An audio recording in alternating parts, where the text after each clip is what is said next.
చాలా సింపుల్గా చేసుకునే కుక్కర్ పలావ్ అయితే ఈరోజు చేయడం జరిగిందండి. చాలా అంటే చాలా సింపుల్గా ఉంటుంది. మీకు కుక్కర్లో ఈజీగా చేసుకోవచ్చు అండి. ఈ రెసిపీ మీకు పిన్ టు పిన్ అర్థమయ్యేటట్టు ఎలా చేయాలో ఇప్పుడు చెప్దాం. ఓకే, ఇక స్టార్ట్ చేద్దామండి. ఇవాళ మన రెసిపీ వచ్చేసి రాజుగారి కోడి పలావ్ అండి. అదే కుక్కర్ పలావ్ అంటారు చాలామంది. ఆ రెసిపీ ఎలా చేయాలో మీకు పిన్ టు పిన్ అర్థమయ్యేటట్టు క్లియర్గా చెప్తానండి. ఫస్ట్ అయితే ఛానల్ అయితే సబ్స్క్రైబ్ చేయండి, అలాగే వీడియో నచ్చితే మీకు లైక్ చేయండి. ఇక ఎలా చేయాలో స్టార్ట్ చేద్దాం. మీరు సింపుల్గా ఒక ఇద్దరు సరిపడా చేస్తున్నానండి. దీనికోసం నేను వచ్చేసి ఒక పావు కేజీ చికెన్ తీసుకున్నాను. పావు కేజీకి చికెన్ వచ్చేసి బిర్యానీ రైస్ వచ్చేసి ఒక హాఫ్ కేజీ వరకు నానబెట్టానండి. ఒక అర్ధ గంట ముందు నీట్గా 3 సార్లు వాష్ చేసి నానబెట్టేశారండి. ఇక ఎలా చేయాలో స్టార్ట్ చేద్దాం. దీనికోసం కొంచెం 100 గ్రాములంతా ఏంపిన కాజు తీసుకున్నానండి. ఆ తర్వాత బ్రౌన్ ఆనియన్, బిర్యానీకి వేసే బ్రౌన్ ఆనియన్ కూడా తీసుకోవాలి. ఆ తర్వాత 100 గ్రామ్స్ పచ్చిమిర్చి, చికెన్ ఒక పావు కేజీ, ఉల్లిగడ్డ అండి. ఉల్లిగడ్డ వచ్చేసి మన చిన్న ఉల్లిపాయ ఉన్నా పర్లేదు, లేకపోతే ఈ విధంగా ఉన్నా పర్లేదు. ఈ విధంగా చిన్న చిన్న కట్ చేసుకున్నా పర్లేదు. కొత్తిమీర అండ్ పుదీనా, ఇంతేనండి. ఇంకా ఉన్నాయి, అవి కూడా వస్తుంటాయి. ఫస్ట్ ముందు ఈ 100 గ్రాముల పచ్చిమిర్చి పేస్ట్ మిక్స్ చేసుకోవాలండి. ఆ తర్వాత వచ్చేసి ఈ బ్రౌన్ ఆనియన్ కూడా మిక్స్ చేసుకోవాలి. ఈ బ్రౌన్ ఆనియన్ వేయించిన తర్వాత మనకైతే 80 గ్రాముల వరకు వచ్చినాయండి. ఈ రెండు వేరువేరుగా మనం మిక్స్ చేసుకోవాల్సి ఉంటుంది. కుక్కర్ పలావ్ స్టార్ట్ చేద్దామండి. దీనికోసం నేను ఫస్ట్ ఒక 30 ml ఆయిల్ వేసుకుంటున్నాను. ఆ తర్వాత ఒక 30 ml దాకా నెయ్యి వేసుకోవాలండి. 30 ml నెయ్యి వేసుకొని ఇందులో మసాలాలు మీరు చూసుకోవచ్చు. బిర్యానీ ఆకు, చిన్నపాటి చెక్క, సజీరా, ఒక స్టార్ పువ్వు, లవంగాలు, యాలకులు అండ్ మరాఠీ మొగ్గ, ఇంత మటుకు చాలండి. ఇవన్నీ కలిపి మనం వేసేస్తున్నాం. ఇవి లైట్గా మగ్గిన తర్వాత పచ్చిమిర్చి వేసుకోవాలండి.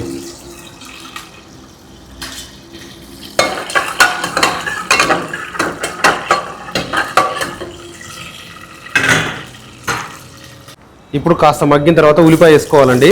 చిన్న ఉల్లిపాయ అంటే ఇందులో బాగుంటుందండి. మా సైడ్ దొరకవు కాబట్టి మేము ఎర్ర ఉల్లిపాయ 4 ముక్కలుగా కట్ చేసి వేసాము. పలావుకు మెయిన్ ఏంటంటే ఉల్లిపాయ అండి. ఉల్లిపాయ ఎంత బాగుంటే అంత బాగుంటుంది.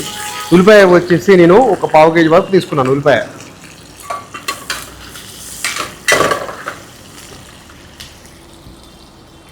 స్పూన్లంతా అల్లం వెల్లుల్లి పేస్ట్ అండి. ఒకవేళ 2 స్పూన్లు కాకపోతే మాత్రం 30 గ్రాములు అనుకోండి. ఒక 30-35 గ్రాముల వరకు అల్లం వెల్లుల్లి పేస్ట్ వేసుకోవాలి.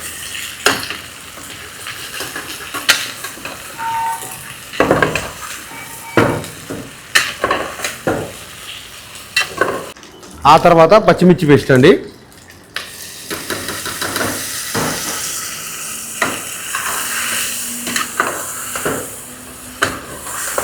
రెండు నిమిషాలు మగ్గాలండి పచ్చిమిర్చి పేస్ట్ వేసిన తర్వాత, ఎందుకంటే పచ్చివాసన అనేది పోవాలి.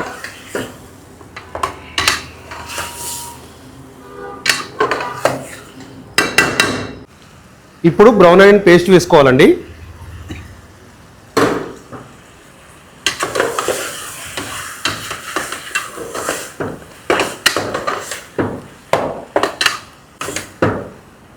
బ్రౌన్ ఆనియన్ పేస్ట్ మగ్గిన తర్వాత ఒక 3 నిమిషాల తర్వాత ఒక పావు లీటర్ వరకు పాలు పోసుకోవాలి.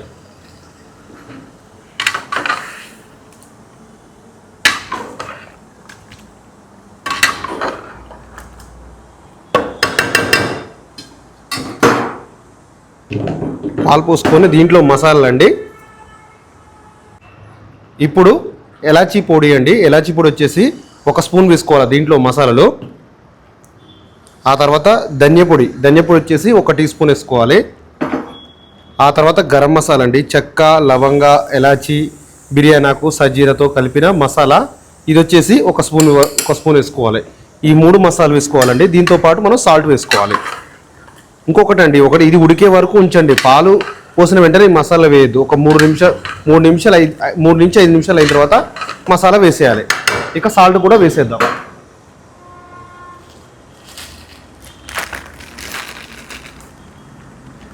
సాల్ట్ వచ్చేసి ఒక 30 గ్రాముల వరకు సాల్ట్ ఉంటుందండి. ఇది మీరైతే 1 టేబుల్ స్పూన్లు 2 వేసేయండి, సరిపోతుంది. టీ స్పూన్ కాదండి, టేబుల్ స్పూన్ 2 వేసేయాలి.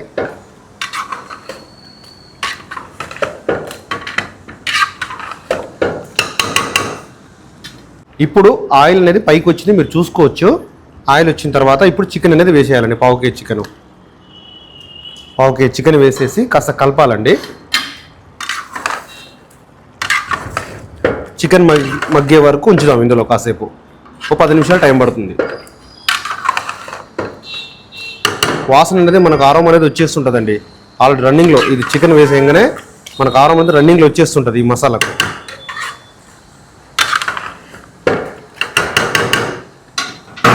ఇప్పుడు మనం బిర్యానీ రైస్ అనేది వేసుకుందామండి.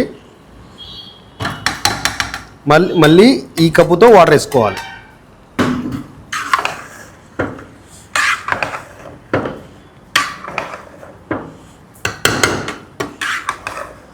ఇక వాటర్ వేసుకుందాం.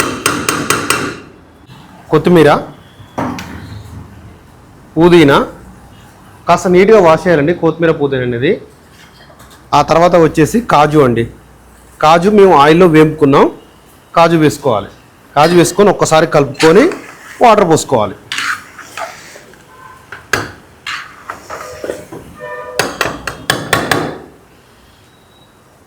చెప్పాను కదండి, ఒక కప్పుకు 1 కప్పు వాటరు.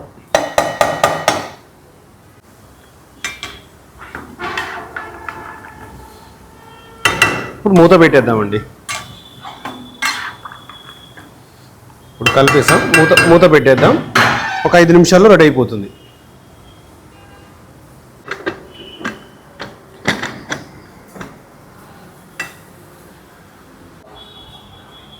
మీకు ఎన్ని విజిల్స్ డౌట్ ఉంటుందండి. మనం 3వ విజిల్కి వెంటనే బంద్ చేయాలి. బంద్ చేసి గ్యాస్ పోయిన తర్వాత ఒక 10 నిమిషాలు అలా వదిలేయండి. వదిలేసిన తర్వాత అప్పుడు తీసేయండి. మీకు బ్రహ్మాండంగా పలావ్ అనేది రెడీ అయిపోతుంది. అది కూడా నేను చూపిస్తాను ఇప్పుడు.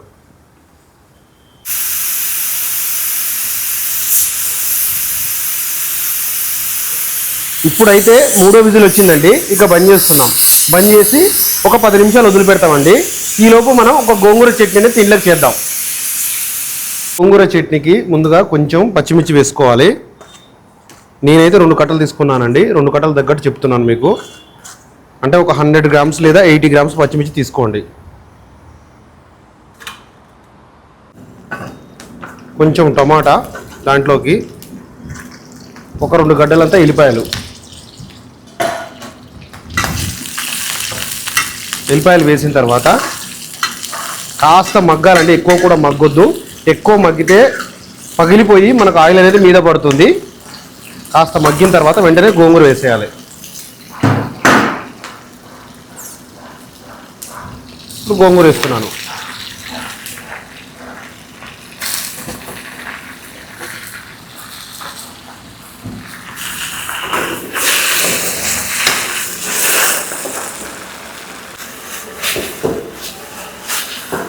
స్పూన్ జీలకర్ర వేసుకోవాలండి.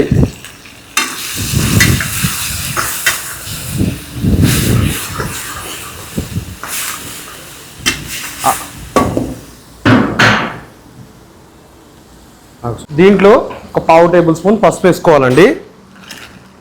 ఆ తర్వాత వచ్చేసి 2 టీ స్పూన్లంతా సాల్ట్ వేసుకోవాలి. దొడ్డు సాల్ట్.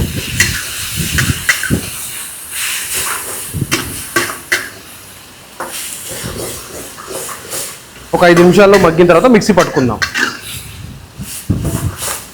ఇంతేనండి చేసే విధానం. మిక్సీ పట్టుకుంటే సరిపోతుంది.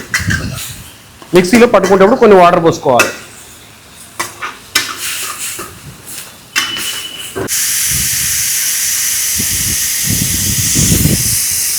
ఓపెన్ చేద్దామండి.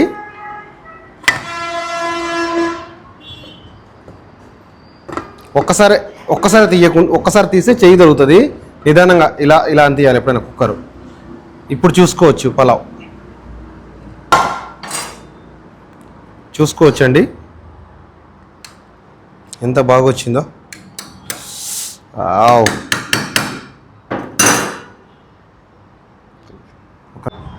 ఇప్పుడు పలావ్ చెక్ చేద్దామండి ఒకసారి ఎలా వచ్చిందో.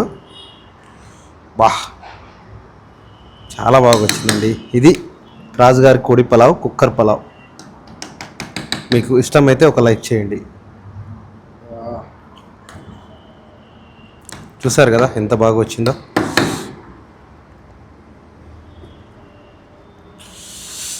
చికెన్ కూడా చాలా బాగా ఉడికిందండి. ఇంతేనండి, చాలా సింపుల్.